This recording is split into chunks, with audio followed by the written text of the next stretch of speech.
Greetings, everybody, and welcome to the 2021 Glitched Out Gaming Fantasy Draft. And folks, this year is really exciting because we decided to shake things up this year. Because this year, it's not just me and DC Radiah competing. Oh, no. We've added a third person to this yearly battle of trying to pick the best rated games coming out, and that is, of course, Aussie Legend. Going from the listener side of things into the main competition. And this year, we decided to use fantasycritic.games to do our picks. So I'm going to go through those. However, we're going to, we'll decide a winner through fantasycritic.games. However, I'm also going to pick things from the normal way we do things as well, using Metacritic and keeping track of the scores that way. So we're going to see who wins on both sides of these coins. Now, on Fantasy Critic, we also have counter picks, and we can draft throughout the year 8 more games.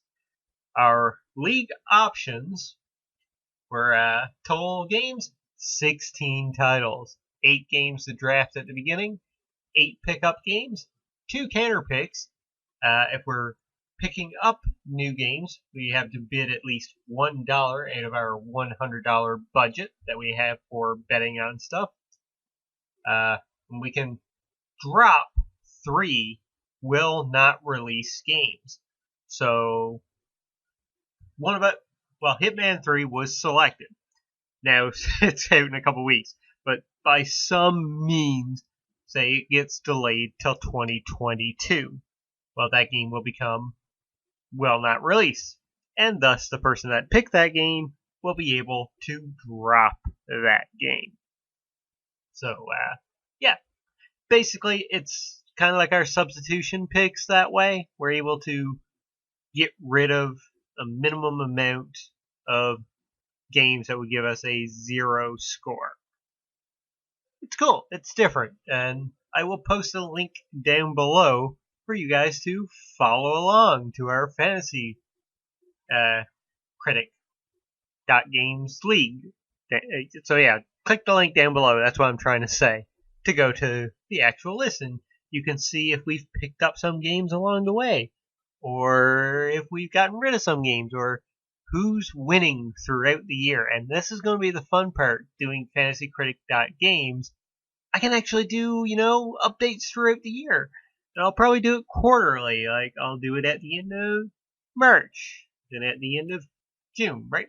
January, February, March, April, May, June, September, December. Wow. I had a brain fart there. I couldn't remember the 4 quarterly months. I should. I was doing pickup videos on those. Anyways, counter picks can block drops, so if one of us did pick Hitman 3 and then somebody else selected it as a counter pick, the person that selected Hitman 3 can no longer drop that game. You are locked in with that title, whether you like it or not. And of course, we do have some banned tags. We couldn't select anything currently in early access. We couldn't pick a director's cut like Persona 5 Royal, for example. We could not pick expansion packs like World of Warcraft Shadowlands. We couldn't pick a port like Doom in 2016 or Death Stranding going to PC. We could not pick anything that has already been released outside of North America. We cannot pick any remasters, such as Gears of War Ultimate Edition or Uncharted, the Nathan Drake Collection. And we could not select anything that was a yearly installment. So none of your Maddens, your FIFAs, your truck simulators, your football managers, or F1 racing could not select any of that.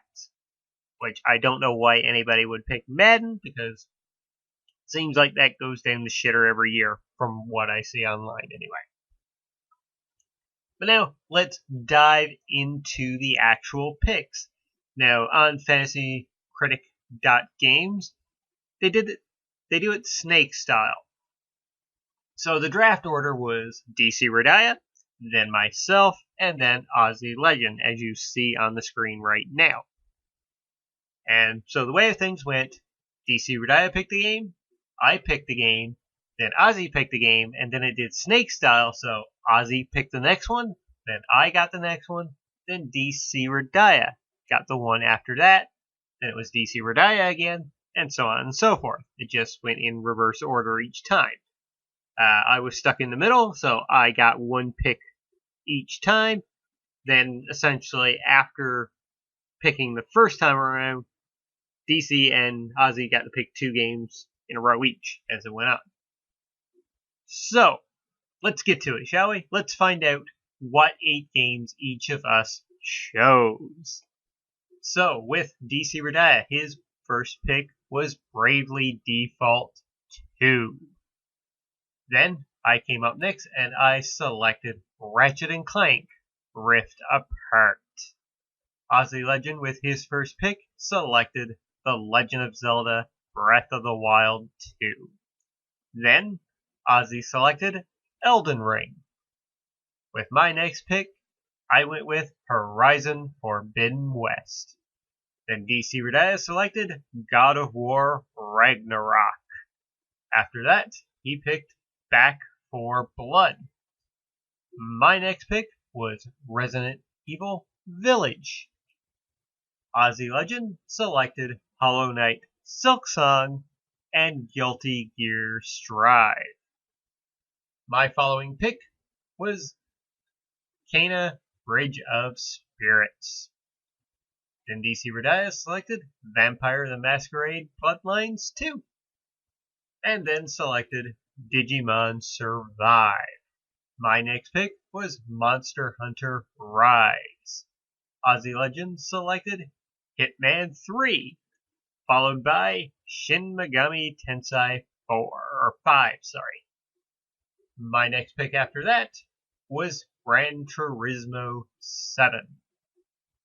Next up was DC Radiah with Werewolf the Apocalypse Earthblood, and then new Pokemon Snap. My next pick was Bayonetta 3. Aussie Legend then selected Axiom Verge 2 and for Forza Horizon 5. My next pick was Disgaea 6, Defiance of Destiny. And then Aussie Legend selected No More Heroes 3. Now, I hope I read that in the right order because I was jumping between the 3 here. So, just to go through the list of everybody, just in case if I did miss something as I was doing that, because it's totally possible knowing me. DC Radiah's list was Bravely Default 2, God of War Ragnarok, Back 4 Blood, Vampire the Masquerade Bloodlines 2, Digimon Survive, Werewolf the Apocalypse Earthblood, new Pokemon Snap, and No More Heroes 3. My picks were Ratchet & Clank Rift Apart, Horizon Forbidden West, Resident Evil Village, Kena Bridge of Spirits, Monster Hunter Rise, Gran Turismo 7, Bayonetta 3, Disgaea 6 Defiance of Destiny. Aussie Legend selected The Legend of Zelda Breath of the Wild 2, Elden Ring, Hollow Knight Silksong, Guilty Gear Strive, Hitman 3, Shin Megami Tensei 5, Axiom Verge 2, Forza Horizon 5. And as far as counter picks went, DC Radiah selected Hitman 3 from Aussie Legend and Kena Bridge of Spirits from myself. I selected Elden Ring from Aussie Legend and Werewolf the Apocalypse Earthblood from DC Radiah. And Aussie Legend selected Vampire the Masquerade Bloodlines 2 from DC Redaya, and Disgaea 6 Defiance of Destiny from me. So there you go. Those are our initial draft picks for this year. However, we can each bid on games up to another 8 games throughout this year. We can also drop 3 games if they do not get a 2021 release date, and pick up 3 more if we wish. So yeah, there you go, folks. That is the current Fantasy Critic games list from each of us, and I will be scoring us through Metacritic on each of these 8 titles, just to see what we get. And right now, there's no sub picks or anything like that, but if anybody picks up anything along the way, maybe I'll add it to us then. But probably not. I'm probably going to stick to the 8 games through the Metacritic stuff, just for fun this year. It's also average out a little. Well, maybe. So there you go, folks. Now, you guys, the listeners, I want to hear from you guys too. I want you guys out there once again to pick 10 games from this year. What you think is going to score, high. What do you think is going to do? Select some of the same games as we did, a mixture, same rules apply, no remasters, no ports, no yearly installments. Don't go cheating like that. Follow those same rules as we did, as I listed off earlier. And yeah, just give me 10 games, what you think is going to score the best this year. And you can select 3 sub picks as well if you want, substitution picks that will replace your games in order to, if you want to. No pressure this year. Just give me a list of 10 games that you think is going to score the highest. Okay? Let's have some fun once again with the glitched out fantasy draft for 2021. And I'll see you guys in the very near future. I've been Lord X. You have been awesome. And I'll catch you later. Bye.